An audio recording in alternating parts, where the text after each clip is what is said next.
बहुत बड़ी खबर की तरफ, बिग एंड बोल्ड खबर इस वक्त की जिस तरफ मैं आपको लिए चल रहा हूं।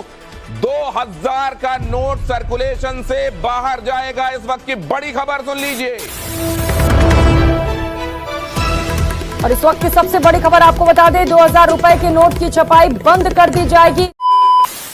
दोस्तों, आप सभी को पता ही है आरबीआई ने 2000 के नए नोट को बंद कर दिया है। आखिर क्यों, चलिए जानते हैं। जैसा कि हम सभी जानते हैं, सरकार 2016 में डिमोनेटाइजेशन के नाम पर नए नए नोट लेकर आई थी। उससे अब देश की करेंसी को क्या नुकसान हो रहा है, जिसकी वजह से आरबीआई को 2000 के नोट को वापस लेने का फैसला लेना पड़ा। हालांकि 2000 रुपए का नोट का लीगल टेंडर जारी रहेगा, कोई भी दुकानदार इसे लेने से इनकार नहीं कर सकेगा। लेकिन इन सभी नोटों को आरबीआई तक पहुँचाने के लिए सिर्फ 30 सितम्बर 2023 तक का समय सीमा दिया गया है। आखिर आरबीआई ने ऐसा क्यों किया है, इसके पीछे का कारण है क्लीन नोट पॉलिसी। जी हाँ, ये आपको हम बताएंगे। सबसे पहले ये समझिए, आरबीआई एक्ट 1934 की धारा 24(1) की तहत नवंबर 2016 में 2000 रुपए के नोट की शुरुआत की गई थी, जिसे हम डिमोनेटाइजेशन का रूल या कानून कह सकते हैं। उस समय पुराने 500, 1000 रुपए के नोटों को सर्कुलेशन से बाहर करने के बाद से 2000 रुपए के नोट को चलन में लाया गया था। आरबीआई का मानना था 2000 रुपए का नोट उन नोटों के वैल्यू का भरपाई आसानी से कर देगा जिन्हें चलन से बाहर कर दिया गया था। और उस समय पैसों का डिमांड भी बढ़ गया था, लोग पैसों के लिए घंटों तक लाइन में खड़े थे। जिसे देखते हुए आरबीआई ने 2000 के नोटों को चलन में लाया और धीरे धीरे देखा गया 2000 की नोटों को प्रिंट करने से काले धन की समस्या और ज्यादा बढ़ने लगी थी। इसलिए सरकार ने मजबूर होकर 2000 की नोटों की छपाई बंद करवा दी और आरबीआई ने 2018-19 से 2000 की नोटों को छापना ही बंद कर दिया, जिसकी वजह से 2000 के नोट मार्केट में कम दिखने लगे। और आज जितने भी 2000 के नोट मार्केट में दिखाई देते हैं, उनमें से अधिकतर मार्च 2017 से पहले जारी किए गए थे। एक फैक्ट ये भी है, 2000 रुपए का छुट्टा कोई छोटा दुकान नहीं दे पा रहे थे, जिसकी वजह से इन नोटों का अधिक इस्तेमाल नहीं हो पा रहा था। यही वजह है कि आरबीआई ने क्लीन नोट पॉलिसी के तहत 2000 रुपए के नोट को सर्कुलेशन से वापस लेने का फैसला लिया। चलिए गाइस, अब जानते हैं यह क्लीन नोट पॉलिसी है क्या। दोस्तों, साल 1988 में लोगों तक अच्छी क्वालिटी के नोट उपलब्ध कराने के लिए क्लीन नोट पॉलिसी को लाया गया, जिससे आम जन को ज्यादा नुकसान ना हो और नोट सर्कुलेशन में भी बना रहे। इस पॉलिसी के तहत अगर कोई नोट आरबीआई छापती है, वह ज्यादा सर्कुलेट नहीं हो पाते हैं तो आरबीआई उसे बंद कर सकती है। इस पॉलिसी को देश में जाली नोटों के सर्कुलेशन पर लगाम लगाने के लिए पेश की गई थी और इस पॉलिसी की वजह से देश के अर्थव्यवस्था पर काफी अच्छा प्रभाव देखने को मिला, क्योंकि इससे लोग पुराने नोट बैंक में जमा करने और उसके बदले नए नोट लेने के लिए मजबूर होना पड़ा। हालांकि बहुत से लोगों ने इस पॉलिसी की आलोचना खूब की, क्योंकि इस नोटबंदी का असर ज्यादातर ग्रामीण इलाकों में देखने को मिला, क्योंकि वहाँ से बैंक कई किलोमीटर दूर हुआ करता है। गाइस, अगर देखा जाए तो देश में 2000 रुपए के नोट सबसे ज्यादा 2017 और 2018 के दौरान में रहे हैं। इस दौरान बाजार में 2000 के 33,630 लाख नोट चलन में थे। जी हाँ, इनकी टोटल वैल्यू 6.72 लाख करोड़ रुपए की थी। 2021 में केंद्र मंत्री अनुराग ठाकुर ने लोकसभा में यह जानकारी दी थी कि पिछले 2 सालों से 2000 रुपए के एक भी नोट की छपाई नहीं हुई है, जिसके बाद फाइनली उसे लोगों के पास से वापस बुलाने के लिए 2000 रुपए के नोट को असामान्य घोषित कर दिया गया। दोस्तों, आप सभी को यह इन्फॉर्मेटिव वीडियो कैसी लगी कमेंट में जरूर बताएं और ऐसे ही इन्फॉर्मेटिव ज्ञान पाने के लिए मिस्टर इंडियन गुरुजी के चैनल को सब्सक्राइब जरूर करें। तो मिलते हैं हमारे नेक्स्ट इन्फॉर्मेटिव वीडियो के साथ। सी यू सून।